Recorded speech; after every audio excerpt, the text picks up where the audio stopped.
ನಮಸ್ಕಾರ, welcome to ಸಮೃದ್ಧಿ ಅಡುಗೆ ಮನೆ ಚಾನಲ್. ಇನ್ನೇನು ಹೊಸ ವರ್ಷ ಬಂದೇ ಬಿಡ್ತು. ಸೊ ಹಾಗಾಗಿ ಮನೇಲಿ ಈಸಿಯಾಗಿ ಹೇಗೆ ಕೇಕ್ನ ಮಾಡ್ಕೊಳ್ಳೋದು ಅಂತ ಇವತ್ತಿನ ವಿಡಿಯೋದಲ್ಲಿ ನಾನು ತಿಳಿಸ್ತಾ ಇದ್ದೀನಿ. ತುಂಬಾನೇ ಈಸಿಯಾಗಿ ಹೇಗೆ ಕೇಕ್ ಮಾಡ್ಕೊಳ್ಳೋದು ಅಂತ ತಡ ಮಾಡದೆ ಇವಾಗ ನೋಡೋಣ. ಕೇಕ್ ಮಾಡ್ಕೊಳ್ಳೋದಕ್ಕೆ ನಾನಿಲ್ಲಿ 1 ಕಪ್ ಎಣ್ಣೆನ ತಗೊಂಡಿದ್ದೀನಿ. ಹಾಗೆ 3/4 ಕಪ್ ಅಷ್ಟು ಸಕ್ಕರೆ ತಗೊಂಡಿದ್ದೀನಿ ಜಾಮೂನ್ ಕಪ್ಪಲ್ಲಿ. 1 ಸ್ಪೂನ್ ಅಷ್ಟು ನಾನು ಬೇಕಿಂಗ್ ಪೌಡ್ರು, 1/4 ಸ್ಪೂನ್ ಅಷ್ಟು ಅಡುಗೆಗೆ ಬಳಸುವಂತಹ ಸೋಡಾನ ತಗೊಂಡಿದ್ದೀನಿ. ಹಾಗೆ ಜಾಮೂನ್ ಕಪ್ಪಲ್ಲಿ 2 ಕಪ್ ಅಷ್ಟು ನಾನು ಕಾಯಿಸಿ ತಣ್ಣಗಾಗಿರುವಂಥ ಹಾಲನ್ನು ತಗೊಂಡಿದ್ದೀನಿ. 1 ಪ್ಯಾಕ್ ಓರಿಯೋ ಬಿಸ್ಕೆಟ್, ಹಾಗೆ 1 ಕಪ್ ಮೈದಾ ಹಿಟ್ಟು. ನಿಮಗೆ ಯಾವ್ದು ಅನುಕೂಲ ಆಗುತ್ತೆ ಆ ಡ್ರೈ ಫ್ರೂಟ್ಸ್ಗಳನ್ನ ತಗೊಳ್ಳಿ. ನಾನಿಲ್ಲಿ ಬಾದಾಮಿ, ಗೋಡಂಬಿ, ಬ್ಲಾಕ್ ದ್ರಾಕ್ಷಿ ತಗೊಂಡಿದ್ದೀನಿ. ಹಾಗೆ 1 ಕಪ್ ಬಾಂಬೆ ರವೆ, ಅಂದರೆ ಮೀಡಿಯಂ ರವೆ ಅಂತಾರಲ್ವ, ಸೊ ನಾನು 1 ಕಪ್ನ ರವೆ ತಗೊಂಡಿದ್ದೀನಿ. ಇವಾಗ ರವೆನ ಮತ್ತು ಸಕ್ಕರೆನ ಎರಡನ್ನೂ ಸೇರಿಸಿ ನಾವು ಪುಡಿ ಮಾಡ್ಕೊಳ್ಳೋಣ.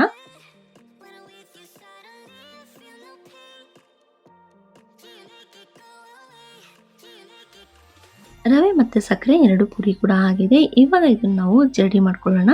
ಯಾವುದೇ ರೀತಿ ಗಂಟಾಗಬಾರ್ದು ಅಂತ ಹೇಳಿ ಜರಡಿ ಮಾಡ್ಕೊಳ್ಳೋದು. ಚೆನ್ನಾಗಿ ಬರುತ್ತೆ, ಚೆನ್ನಾಗಿ ಮಿಕ್ಸ್ ಕೂಡ ಆಗುತ್ತೆ, ಯಾವುದೇ ರೀತಿ ಬಬಲ್ಸ್ ಕೂಡ ಬರೋದಿಲ್ಲ. ಸೊ ಇವಾಗ ಹೊಂದಾಡ್ಕೊಂಡಾದ್ಮೇಲೆ ನಾವು ಇದಕ್ಕೇನೆ ಮೈದಾ ಹಿಟ್ಟನ್ನು ಕೂಡ ಹಾಕೊಂಡು ಜರಡಿ ಮಾಡ್ಕೊಳ್ಳೋಣ.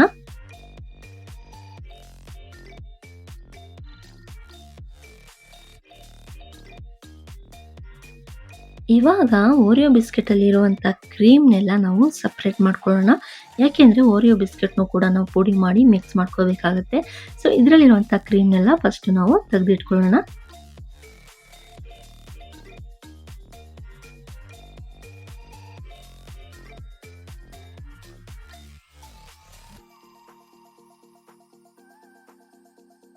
ಇವಾಗ ಓರಿಯೋ ಬಿಸ್ಕೆಟ್ನು ಕೂಡ ನಾವು ಜಾರ್ಗೆ ಹಾಕೊಂಡು ಚೆನ್ನಾಗಿ ಪುಡಿ ಮಾಡ್ಕೊಳ್ಳೋಣ.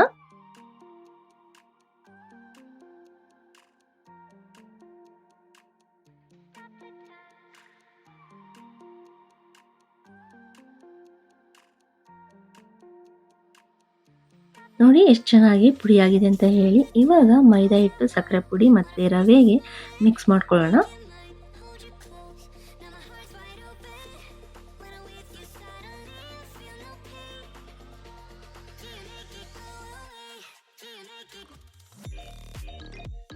ಫಸ್ಟ್ ನಾವು ಈ ಥರ ಚೆನ್ನಾಗಿ ಮಿಕ್ಸ್ ಮಾಡ್ಕೋಬೇಕು ಫಸ್ಟ್ ನಾವು. ನಂತರ ಇದಕ್ಕೆ ಸ್ವಲ್ಪ ಸ್ವಲ್ಪ ಹಾಲು ಹಾಕ್ಕೊಂಡು ಚೆನ್ನಾಗಿ ಮಿಕ್ಸ್ ಮಾಡ್ಕೊಳ್ತಾ ಬರಬೇಕು. ತುಂಬಾ ಹಾಲನ್ನು ಕೂಡ ಹಾಕ್ಳಕ್ಕೆ ಹೋಗ್ಬಿಡಿ, ತೆಳುವಾಗ್ಬಿಡುತ್ತೆ. ಸೊ ಸ್ವಲ್ಪ ಹಾಲು ಹಾಕ್ಕೊಂಡು ಒಂದು ಮೀಡಿಯಮ್ ಬರಬೇಕು, ಅಲ್ಲಿವರೆಗೂ ಫಸ್ಟ್ ನಾವು ಚೆನ್ನಾಗಿ ಮಿಕ್ಸ್ ಮಾಡ್ಕೊಳ್ತಾ ಬರೋಣ.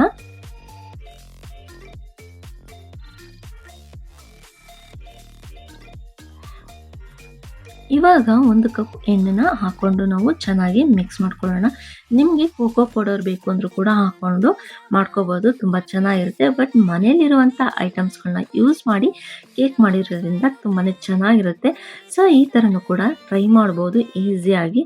ನೀವು ಕೂಡ ಮನೇಲಿ ಟ್ರೈ ಮಾಡಿ. ಇವಾಗ ಇದಕ್ಕೆ 1 ಸ್ಪೂನ್ ತುಪ್ಪ ಹಾಕ್ಕೊಂಡು ಮತ್ತೆ ಚೆನ್ನಾಗಿ ಮಿಕ್ಸ್ ಮಾಡ್ಕೊಳ್ಳೋಣ. ಇವಾಗ ಸೋಡಾ ಪುಡಿ ಹಾಗೆ ಬೇಕಿಂಗ್ ಪೌಡ್ರ್ ಎರಡನ್ನೂ ಹಾಕಿ ಚೆನ್ನಾಗಿ ಮಿಕ್ಸ್ ಮಾಡ್ಕೊಳ್ತಾ ಬರೋಣ. ಯಾವುದೇ ರೀತಿ ಗಂಟು ಕೂಡ ಹಾಕಬಾರ್ದು, ಚೆನ್ನಾಗಿ ಮಿಕ್ಸ್ ಮಾಡ್ಕೊಳ್ತಾ ಬರಬೇಕು. ಸ್ವಲ್ಪ ಗಟ್ಟಿಯಾಗಿದೆ ಅಂತ ಅನ್ನಿಸ್ತಾ ಇತ್ತು, ಸೊ ಹಾಗಾಗಿ ಮತ್ತೆ ಸ್ವಲ್ಪ ಹಾಲನ್ನು ಕೂಡ ಹಾಕ್ಕೊಂಡು ಚೆನ್ನಾಗಿ ಮಿಕ್ಸ್ ಮಾಡ್ಕೊಳ್ತಾ ಇದ್ದೀನಿ. ತುಂಬ ಗಟ್ಟಿ ಆಗಬಾರ್ದು ಕೇಕ್ ಮಾಡ್ಕೊಳ್ಳೋದಕ್ಕೆ, ಚೆನ್ನಾಗಿ ಕ್ರೀಮ್ ಥರ ಒಂದು ಲೆವೆಲಾಗಿ ಬರಬೇಕು. ಸೊ ನೋಡ್ತಿದ್ದೀರಲ್ವ, ಚೆನ್ನಾಗಿ ಮಿಕ್ಸ್ ಮಾಡ್ಕೊಳ್ತಾ ಬಂದರೆ ಕೇಕಿಗೆ ಯಾವ ರೀತಿ ಬೇಕೋ ಆ ರೀತಿ ಪರ್ಫೆಕ್ಟಾಗಿ ರೆಡಿಯಾಗಿದೆ. ಸೊ ನೋಡ್ತಾ ಇದ್ದೀರಲ್ವ, ಈ ಥರ ಇದ್ದರೆ ಸಾಕು. ಇವಾಗ ಡ್ರೈ ಫ್ರೂಟ್ಸ್ಗಳನ್ನ ಹಾಕ್ಕೊಂಡು ಮತ್ತೆ ಮಿಕ್ಸ್ ಮಾಡ್ಕೊಳ್ಳೋಣ.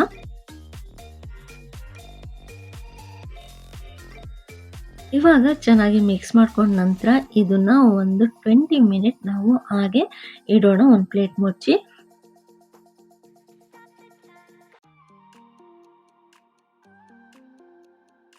ಇವಾಗ ಕುಕ್ಕರ್ ಇಟ್ಕೊಂಡು ಕುಕ್ಕರ್ ಒಳಗಡೆ ಸ್ವಲ್ಪ ಉಪ್ಪನ್ನೆಲ್ಲ ಸೈಡಲ್ಲೆಲ್ಲ ಹಾಕ್ಕೊಂಡು ನಂತರ ನಾವು ಇದರೊಳಗೆ ಒಂದು ರಿಂಗ್ನ ಕೂಡ ಇಟ್ಕೊಳ್ಳೋಣ. ಬಿಸಿ ಆಗಬೇಕು ಫಸ್ಟ್, ಇದು ಚೆನ್ನಾಗಿ ಬಿಸಿ ಆದಮೇಲೆ ಕೇಕ್ ಇಟ್ಕೊಳ್ಳೋದಕ್ಕೆ ಸರಿ ಹೋಗುತ್ತೆ. ಸೊ ಇವಾಗ ಬಿಸಿ ಆಗಲಿ ಸ್ವಲ್ಪ ಹೊತ್ತು. 20 ಮಿನಿಟ್ ಕೂಡ ಆಗಿದೆ. ಈ ಥರ ನಾನು ಒಂದು ಸ್ಟೀಲ್ ಬಟ್ಲು ತಗೊಂಡಿದ್ದೀನಿ. ಸೊ ಬಟ್ಲಕ್ಕೆ ಸ್ವಲ್ಪ ತುಪ್ಪನ ಹಾಕಿ ಚೆನ್ನಾಗಿ ಸುತ್ತ ಎಲ್ಲ ಸ್ಪ್ರೆಡ್ ಮಾಡ್ಕೊಳ್ತಾ ಬರೋಣ.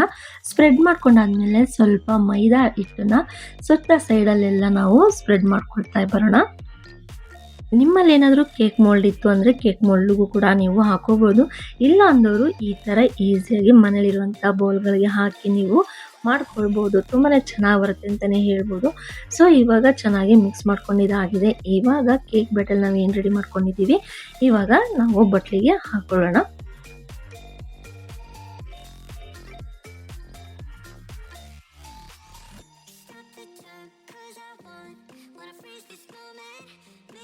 ಕುಕ್ಕರ್‌ಗೆ ಇಡೋದಕ್ಕಿಂತ ಮುಂಚೆ ಈ ಥರ ಲಾಸ್ಟಲ್ಲಿ ಒಂದ್ಸಲ ಮಾಡ್ಕೊಳ್ಳಿ. ಕ್ಲೀನಾಗಿ ಸುತ್ತ ಎಲ್ಲ ಸ್ಪ್ರೆಡ್ ಆಗುತ್ತೆ. ಇವಾಗ ಸ್ವಲ್ಪ ಮೇಲ್ಗಡೆ ಡ್ರೈ ಫ್ರೂಟ್ಸ್‌ಗಳನ್ನ ಹಾಕೊಳ್ಳೋಣ. ಹಾಕೊಂಡು ಕುಕ್ಕರ್ ಒಳಗೆ ನಾವು ಇಟ್ಕೊಳ್ಳೋಣ. ಕುಕ್ಕರ್ ಕೂಡ ತುಂಬಾನೇ ಬಿಸಿಯಾಗಿದೆ. ಸೊ ಇವಾಗ ಕುಕ್ಕರ್‌ಗೆ ಇಟ್ಕೊಳ್ಳೋಣ. ಇದು ಮ್ಯಾಕ್ಸಿಮಮ್ ಅಂದ್ರೆ ಒಂದು 40 ಮಿನಿಟ್ ಆದರೂ ಬೇಕು ಕೇಕು ಕುಕ್ ಆಗೋದಕ್ಕೆ. ಇವಾಗ ನಾವು ಕುಕ್ಕರ್ ಒಳಗೆ ಇಟ್ಕೊಳ್ಳೋಣ.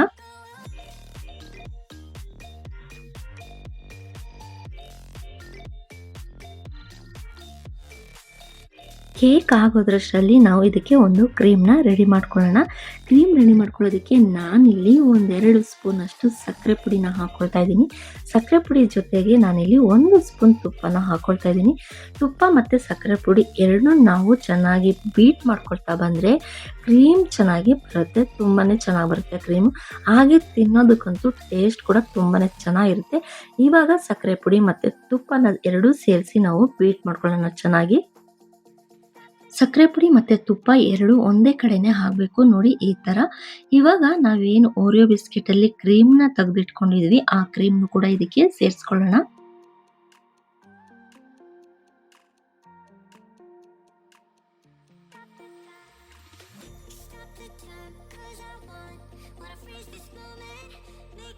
ಈ ಥರ ಕೈಗೆ ಅಂಟೋ ಥರ ಹಾಕಬೇಕು. ಇವಾಗ ನಾವು ಒಂದು ಸ್ಪೂನಲ್ಲಿ ಚೆನ್ನಾಗಿ ಮಿಕ್ಸ್ ಮಾಡ್ಕೊಳ್ತಾ ಬರೋಣ ಕ್ರೀಮ್ ಲೆವೆಲಿಗೆ ಬರೋವರೆಗೂ. ನಾವು ಎಷ್ಟು ಚೆನ್ನಾಗಿ ಬೀಟ್ ಮಾಡ್ಕೊಳ್ತೀವೋ ಅಷ್ಟು ಚೆನ್ನಾಗಿ ಕ್ರೀಮ್ ಕೂಡ ಬರುತ್ತೆ. ಸೊ ಇವಾಗ ಒಂದು ಅರ್ಧ ಸ್ಪೂನಷ್ಟು ಹಾಲನ್ನು ಹಾಕ್ಕೊಂಡು ಮತ್ತೆ ನಾವು ಬೀಟ್ ಮಾಡ್ಕೊಳ್ಳೋಣ ಚೆನ್ನಾಗಿ. ಕ್ರೀಮ್ ಅಂತೂ ತುಂಬಾ ಚೆನ್ನಾಗಿತ್ತು. ಹಾಗೆ ತಿನ್ನೋಕ್ಕಂತೂ ತುಂಬಾ ಚೆನ್ನಾಗಿತ್ತು ಅಂತಲೇ ಹೇಳ್ಬೋದು. ಸೊ ಚೆನ್ನಾಗಿ ಬೀಟ್ ಮಾಡ್ಕೊಳ್ತಾ ಬಂದರೆ ನೋಡಿ ಈ ಥರ ಒಂದು ಕ್ರೀಮ್ ಕೂಡ ರೆಡಿ ಆಗುತ್ತೆ.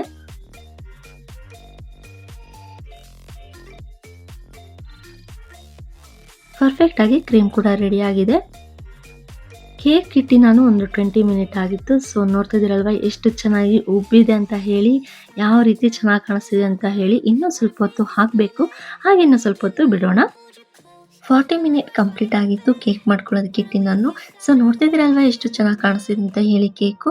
ನಿಮಗೆ ಕೇಕ್ ಬೆಂದಿದೆಯೋ ಇಲ್ವೋ ಅಂತ ಗೊತ್ತಾಗಬೇಕು ಅನ್ನೋದಾದರೆ ಈ ಥರ ಫೋರ್ಕ್ ಸ್ಪೂನಿಂದ ನೀವು ಚೆಕ್ ಮಾಡ್ಕೊಳ್ಳಿ. ಯಾವುದೇ ರೀತಿ ಅಂಟುತ್ತಾ ಇಲ್ಲ ಅಂತಂದರೆ ಪರ್ಫೆಕ್ಟಾಗಿ ಕೇಕ್ ರೆಡಿಯಾಗಿದೆ ಅಂತ ಹೇಳಿ. ಏನಾದರೂ ಅಂಟುತ್ತಿದೆ ಅಂದರೆ ನೀವಿನ್ನೂ 5-10 ಮಿನಿಟ್ಸು ಮತ್ತೆ ನೀವು ಬೇಯಿಸ್ಕೊಳ್ಳಿ.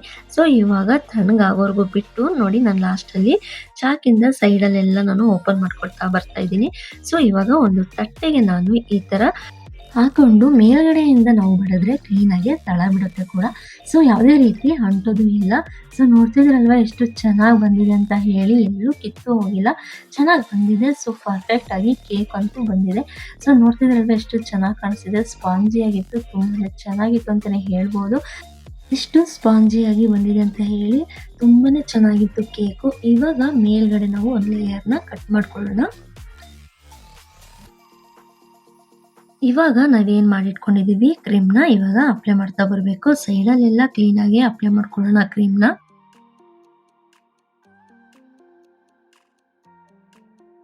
ನೋಡ್ತಾ ಇದ್ದೀರಲ್ವಾ ಎಷ್ಟು ಚೆನ್ನಾಗಿ ಕಾಣಿಸ್ತಿದೆ ಅಂತ ಹೇಳಿ ಕ್ರೀಮ್ ಎಲ್ಲ ಅಪ್ಲೈ ಆದ್ಮೇಲೆ. ಇವಾಗ ಸೈಡಲ್ಲೆಲ್ಲ ನಾವು ಓರಿಯೋ ಬಿಸ್ಕೆಟ್‌ನ ಹಾಕೊಳ್ಳೋಣ.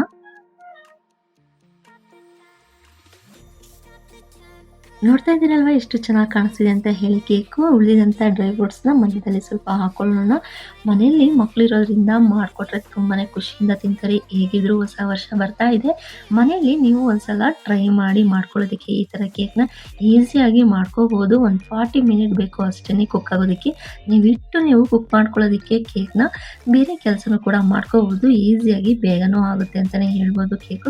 ತುಂಬಾನೇ ಚೆನ್ನಾಗಿ ಬಂದಿತ್ತು. ಈ ಕೇಕು ನಿಮಗೆ ಇಷ್ಟ ಆಗಿದೆ ಅಂತ ನಾನು ಅನ್ಕೊಳ್ತಾ ಇದ್ದೀನಿ. ಇಷ್ಟ ಆಗಿದ್ರೆ ನಮ್ಮ ಸಮೃದ್ಧಿ ಅಡುಗೆ ಮನೆ ಚಾನಲ್‌ನ ಸಬ್ಸ್ಕ್ರೈಬ್ ಮಾಡ್ಕೊಳ್ಳಿ. ಹಾಗೆ ನೋಟಿಫಿಕೇಷನ್‌ಗೆ ಬೆಲ್ ಐಕಾನ್ ಮೇಲೆ ಕ್ಲಿಕ್ ಮಾಡಿ. ಇದರಿಂದ ನಮ್ಮ ವಿಡಿಯೋಸ್‌ಗಳು ನಿಮಗೆ ಬೇಗ ರೀಚ್ ಆಗುತ್ತೆ ಕೂಡ. ನೀವೇ ಮೊದಲು ಕೂಡ ನೋಡ್ಬೋದು. ಇಷ್ಟ ಆಗಿದ್ರೆ ನಿಮ್ಮ ಫ್ರೆಂಡ್ಸ್‌ಗಳಿಗೂ ಕೂಡ ಶೇರ್ ಮಾಡಿ. Thank you.